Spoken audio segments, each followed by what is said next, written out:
Morning বন্ধুরা, আশা করছি ভালো আছো। আমিও ভালো আছি। লিপির ছোট্ট সংসারে তোমাদের স্বাগত জানাই আর অনেক অনেক ভালোবাসা জানাই। তো চলো এখন থেকে ভিডিও স্টার্ট করলাম।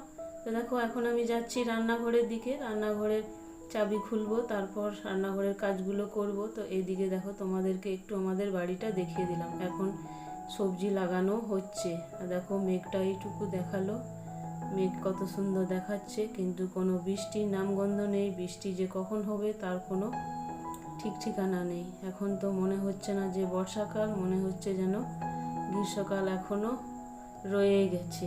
বর্ষাকাল আর এবছর আর মনে হচ্ছে না যে বর্ষাকাল আসবে, না বর্ষাকাল হবে, বৃষ্টি হবে। গরমে থাকা যাচ্ছে না, রান্নাঘরে প্রচুর গরম। আবার সেই আগের মতোই কষ্ট হচ্ছে, কিন্তু কিছু করার নেই, সেই সব রান্নাঘরের কাজ করতে হবে। তো দেখো এদিকে আমার রান্নাঘরটা ঝাড় দেওয়া হয়ে গেল। এখন চলে এলাম বারান্দাটাও ঝাড় দিয়ে নিলাম। এখন বাইরেটা উঠোনটা ঝাড় দিয়ে নিচ্ছি। দেখো উঠোন একেবারেই শুকনো, কোনো বৃষ্টি নেই। তো এত গরম, প্রচুর গরম, গরমে থাকা যাচ্ছে না। তো দেখো আস্তে আস্তে আমি ঝাড়টা দিয়ে নিচ্ছি। তো এখন ছেলে ওঠেনি, সেই জন্য তাড়াতাড়ি কাজগুলো আমি করার চেষ্টা করছি। তাড়াতাড়ি হয়ে গেলে তারপর ওই ঘরের কাজগুলো করব।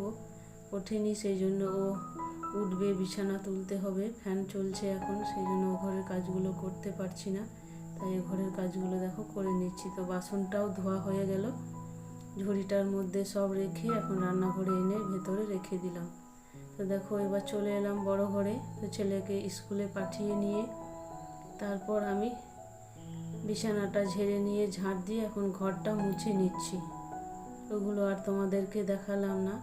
তো দেখো এখন মুছছি, তাই তোমাদের সঙ্গে শেয়ার করার চেষ্টা করছি। ওইদিকে চা খাওয়া আমাদের হয়ে গেছে।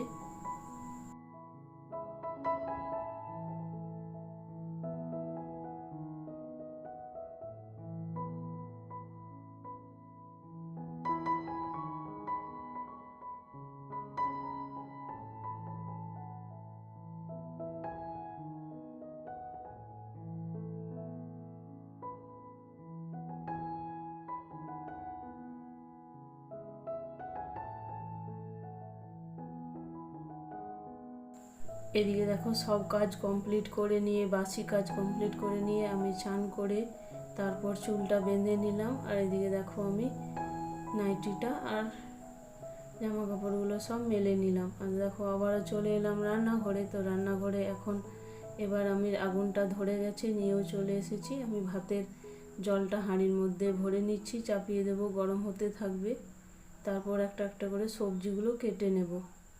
দেখো জল ভরা হয়ে গেল, এবার হাঁড়িটা বসিয়ে দিলাম, গরম হতে থাক। গরম হয়ে গেলে চালটা দিয়ে নেব। এদিকে দেখো সবজি কাটা হয়ে গেল। আলুটাকে কেটে নিলাম আর ছোট ছোট করে কাটলাম। আলু হবে পোস্ত খাড়ি দিয়ে। দেখো পেঁচের মধ্যে জল ঝরানোর জন্য রেখে দিচ্ছি। জলটা ঝরে যাবে, তবে ভালো হবে, রান্না করতে সুবিধা হবে। তাই দেখো সবগুলো রেখে দিলাম। আর ওইদিকে খাড়িটাও আমি ছোট ছোট করে কেটে নিয়েছি। এখন ধুয়ে নেব, ধুয়ে অন্য বাটির মধ্যে রেখে দেব। তো চলো আজকের ভিডিওটা ছোট্ট মতোই হয়েছে। তো চলো আজকের ভিডিওটা এখানেই শেষ করছি। সকলে সুস্থ থেকো, ভালো থেকো। দেখা হচ্ছে পরবর্তী নতুন কোনো ভিডিওর সাথে।